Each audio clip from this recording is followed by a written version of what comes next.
ಈಗಲೂ ಶಾಸಕರು ಕಮಿಷನ್ ಕೇಳ್ತಿದ್ದಾರೆ. ಶೆಂಗಜಿ ಹೇಳಿಕೆ. ಹಿಂದಿನ ಬಿಜೆಪಿ ಸರ್ಕಾರದ 40% ಕಮಿಷನ್ ಆರೋಪದ ಎಲ್ಲಾ ದಾಖಲೆಗಳು ನಮ್ಮ ಹತ್ರ ಸಂಗ್ರಹವಾಗಿವೆ ಎಂದು ಕಾಂಟ್ರಾಕ್ಟರ್ ಅಸೋಸಿಯೇಷನ್ ಸಂಘದ ರಾಜ್ಯಾಧ್ಯಕ್ಷ ಜಗನ್ನಾಥ್ ಶೇಗಜಿ ಹೇಳಿದ್ದಾರೆ. ಕಲಬುರಗಿಯಲ್ಲಿಂದು ಮಾಧ್ಯಮಗೋಷ್ಠಿ ನಡೆಸಿ ದಾಖಲೆ ಬಿಡುಗಡೆ ಮಾಡಿದ ಅವರು, ಈಗಲೂ ಸಹ ಶಾಸಕರು ಕಮಿಷನ್ ಕೇಳೋದು ಮುಂದುವರೆದಿದೆ. ಇದರಿಂದ ಗುತ್ತಿಗೆದಾರರಿಗೆ ಸಮಸ್ಯೆ ಹೆಚ್ಚಾಗುತ್ತಿದೆ. ಹೀಗಾಗಿ ನಾಳೆ ನಾಗಮೋಹನ್ ದಾಸ್ ಆಯೋಗಕ್ಕೆ ಎಲ್ಲ ವರದಿ ನೀಡುತ್ತಿದ್ದೇವೆ ಎಂದು ತಿಳಿಸಿದರು. Mallikarjuna Sangolagi, NKST4 news, Kalaburagi.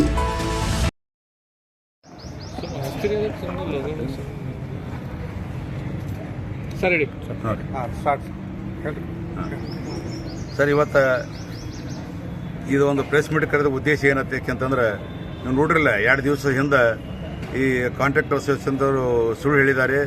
40% ಕಮಿಷನೇ ಇಲ್ಲ, ಇವರು ಎಲ್ಲ ಅದು ಫೋಕಸ್ ಅಂತ ಒಂದು ಪೇಪರ್ದಾಗ ಬಂದಿತ್ತು. ಅದರ ನಮ್ಮ ಕೆಂಪಣ್ಣ ಸಾಹೇಬರು ಅವ್ರ ಬಗ್ಗೆ ಅದನ್ನು ಸ್ವಲ್ಪ ಸರಳಾಗಿ ಮಾತಾಡಿದರು. ನಮ್ಮ ವಿರೋಧ ಪಕ್ಷದ ನಾಯಕರು ಹಾಗೂ BJP ಅಧ್ಯಕ್ಷರು ಅದ್ರ ಬಗ್ಗೆದಾಗ ಇವತ್ತು ನಾವು ಪ್ರೆಸ್ ಮೀಟ್ ಕರೆಯೋಂಥ ಅವಶ್ಯಕತೆ ಬಂತು. ಯಾಕಂದ್ರೆ ನಾವು ಲೋಕಾಯುಕ್ತಕ್ಕೆ ನಾವು ಲೆಟರೇ ಕೊಟ್ಟಿಲ್ಲ.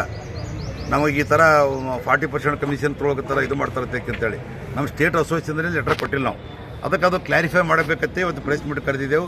ಇವತ್ತು ನಮ್ಮ ಸಂಘದಾಗ ಅಂಬಿಕಾಪತಿ ಅಂತೇಳಿ ಅವರು BBMP ಅಧ್ಯಕ್ಷರು, ಮತ್ತು ಈ ಕಡೆ ನಮ್ಮಲ್ಲಿ ಏನದ ಉಪಾಧ್ಯಕ್ಷರು ಇದ್ದಿದ್ದು ಖರೆ. ಆದ್ರೆ ಅವರು ಏನೋ ಲೆಟರ್ ಕೊಟ್ಟರೆ ಅವ್ರ ಹೆಸರು ಮೇಲೆ ಹಾಕಿಸ್ ಇವ್ರು ಪೇಸಿಗೆ ಕೊಟ್ಟರು. ಆದ್ರೆ ಅವ್ರು ಲೆಟರ್ ಕೊಟ್ಟರು ಎಕ್ಸ್ಪೈರ್ ಸತ್ವಾದ್ರೆ ಅವರು ಸತ್ವಾದ್ಮೇಲೆ ನೀವು ಸಂಘಕ್ಕೆ ಬದಲಾ ಮಾಡಬೇಕಾಯ್ತಂದ್ರೆ ಒಂದು ಲೆಟರ್ ಸಂಘಕ್ಕೆ ಕಳಿಸ್ಬೇಕಾಗಿತ್ತು. ನಮಗೆ ನಿಮ್ಮ ಅಂಬಿಕಾಪತಿ ಏನದ ಈ ಥರ ನಿಮ್ಮ ಉಪಾಧ್ಯಕ್ಷದ ಈ ಥರ ಬದಲಾ ಮಾಡ್ಯಾನವ, ನಮಗೆ 40% ಅಂತ ಕ್ಲೇಮ್ ಮಾಡ್ಯಾನ, ಅದ್ರ ಬಗ್ಗೆ ನೀವು ಸ್ಟೇಟ್ ಅಸೋಸಿಯೇಷನ್ದವ್ರು ಏನಾದರೂ ಹೇಳ್ತಿರಂತ ಅಂತೇಳಿ ಯಾವ ನಮಗೇನು ಲೆಟರ್ ಬಂದಿಲ್ಲ, ಏನೂ ಬಂದಿಲ್ಲ. ಅದ್ರ ಬಗ್ಗೆ ಅದಾಗ ಅವ್ರು ಏನು ಕೊಟ್ಟಿರೋದು ಗೊತ್ತೂ ಇಲ್ಲ. ನಮಗೆ ಅಂಬಿಕಾಪತಿ ಏನು ಕೊಟ್ಟಿರೋದು ಗೊತ್ತಿಲ್ಲ. ಅದು ದಯಮಾಡಿ ಏನದ ಇದ್ರಾಗ ಏನದ ನಮ್ಮ ಸ್ಟೇಟ್ ಅಸೋಸಿಯೇಷನ್ದವರಿಗೆ, ನಮ್ಮ ಕೆಂಪಣ್ಣವ್ರಿಗೆ ಇವತ್ತು ನಿಷ್ಠಾವಂತವಾಗಿ ಕಾಂಟ್ರಾಕ್ಟರ್ದಾಗ ಒಂದು ಹುರಿ ತುಂಬಿ ಕಾಂಟ್ರಾಕ್ಟರ್ ಏನು ನಂಬೋದು ಇವತ್ತು ಬೆಳಕಿಗೆ ತಂದಂಥ ಒಂದು ಆ ಮಹಾತ್ಮರಿಗೆ ಒಂದು ಒಳ್ಳೆಯ ಹೆಸರಿದೆ. ಅವ್ರ ಹೆಸರು ಕೆಡಿಸ್ಬಾರ್ದು. ಅವ್ರು ಯಾವ ದುರಾಸಕ್ಕ ಯಾವ ರೊಕ್ಕ ರೂಪಾಯಿ ಇಲ್ಲದೆ ಏನದ ಇವತ್ತು ಅವರು ಹೋರಾಟ ಮಾಡ್ಕೊಂಡು ಬಂದಿದ್ದಾರೆ.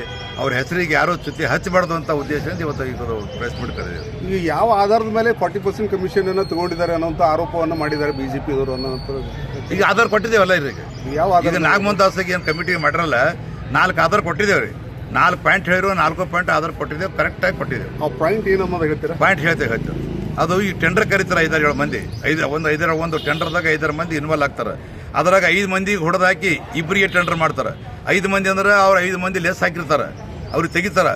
ಎಕ್ಸೆಸ್ ಯಾರು ಹಾಕಿರ್ತಾರೆ ಇವ್ರು ಯಾರಿಗೆ ಕೊಡಬೇಕು ಅಂತ ಅನ್ನಿಸ್ತದ.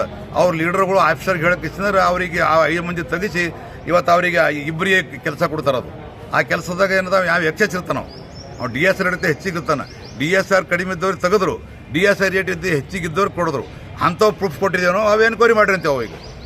ಒಂದು ಎರಡನೇದಾಗಿ ಇವತ್ತು ಟೆಂಡರ್ ಆಗ್ತದೆ. ನಮಗೆ ಟೆಂಡರ್ ಆದ ಕೂಡಲೇ ಏನದ ಅಲ್ಲಿ ಮಾರ್ಕೊಡ್ ತೊಗೊಳಕ್ಕೆ ಹೋಗಿದ್ರೆ ಅಲ್ಲಿ ಅಂತಾರೆ ಆಫೀಸರ್ಗಳು ಅಲ್ಲಿ ಇಲ್ಲರಿ MLA ಅವರು ಪೂಜೆ ಮಾಡಿದ ಮೇಲೆ ಮಾಡಾಕತ್ತೀರಿ. ಪೂಜೆ ಮಾಡಲಿಕ್ಕೆ 2 ತಿಂಗಳು ಓದ್ತಾರೆ. ನಮಗೆ ಯಾಕೆ ಓದ್ತಾರೆ ಅಂತಂದ್ರೆ ಅವ್ರು ಕಮಿಷನ್ ಬಂದು ಮುಟ್ಟಿರ್ತಾನೆ, ಪೂಜೆ ಮಾಡೋಕ್ಕೆ ಬರೋಂಗಿಲ್ಲ ಒಟ್ಟಿ. ಅದ್ರ ಕಮಿಷನ್ ಅದು ಕಾರಣ ಏನಂದ್ರೆ ಅದು ಕಮಿಷನ್ದಾಗೆ ಅಂತ ಬರ್ತದೆ. ಅದಕ್ಕೆ ಅದು ಒಂದು ಹೋಯ್ತು. ಮೂರನೇದಾಗಿ ಏನದ ನಾವೇನದ ಕೆಲಸ ಮಾಡಿದೆವು, ಬಿಲ್ ಎಲ್ಲ ಕರೆಕ್ಟ್ ಅದು. ನಮ್ದು ಏನೇ ವ್ಯವಹಾರ ಸ್ವಲ್ಪ ಹೆಚ್ಚಕಮ್ಮಿ ಆಯಿತು ಅಂತಂದ್ರೆ ಬಿಲ್ ಬರಿ ಕೊಡ್ಸಂಗಿಲ್ಲ. ಎಲ್ಲ ರಿಪೋರ್ಟ್ ಕರೆಕ್ಟ್ ಬರ್ತಾವೆ. ನಮ್ಮ ಆ ರಿಪೋರ್ಟ್ ಕರೆಕ್ಟ್ ಬಂದ್ರೂ ಬಿಲ್ ಬರಿ ಕೊಡ್ಸಂಗಿಲ್ಲ. ಅದು 40%ದಾಗೆ ಇದೆಲ್ಲ ಆಯಿತು. ಆದ ನಂತರ ಪೇಮೆಂಟ್ಗೆ ಹೋಯ್ತು. ಪೇಮೆಂಟ್ ಏನದ ಕೊಡೋ ಟೈಮ್ದಾಗ ಏನದ ಸೀನಿಯರಿಟಿ ಮೇಲೆ ಕೊಡಬೇಕು. ಯಾರು ಮೊದಲು ಬಂದರೋ ಅವ್ರು ಬಿಲ್ ಕೊಡಬೇಕು. ಅಂಥ ಬಿಡ್ಗೆ ಇಷ್ಟಿದ್ರೆ ಅವನಿಂದ ಬಿಲ್ ಹಿಂದೆ ಮುಂದೆ ಮಾಡಿದ್ರು ಅದು 40%ದಾಗೆ. ಇದು ಕಮಿಷನ್ ಸಲ್ಲಿಕೆ ಮಾಡಿರ್ತಾರೆ ಅಂತದ್ದು. ಓಕೆ, ಊಸು ಕಲ್ತು 40% ಆಗ್ಯಾವು. ಇವು 4 ಅಂಶಗಳು ಕೂಡಿ 40 ಹ್ಯಾಂಗೆ ಈಗ ಹಳ್ಳಗಳು ಕೂಡಿ ಹೊಳಿ ಆಯಿತು, ಹೊಳಿಗಳು ಕೂಡಿ ಸಮುದ್ರ ಆಯಿತು. ಆ ಥರ ಏನದ ಇದು 40% ಆಗ್ಯದ. ಒಂದೇ ಸಲ 40% ಆಗಿಲ್ಲ ಇದು.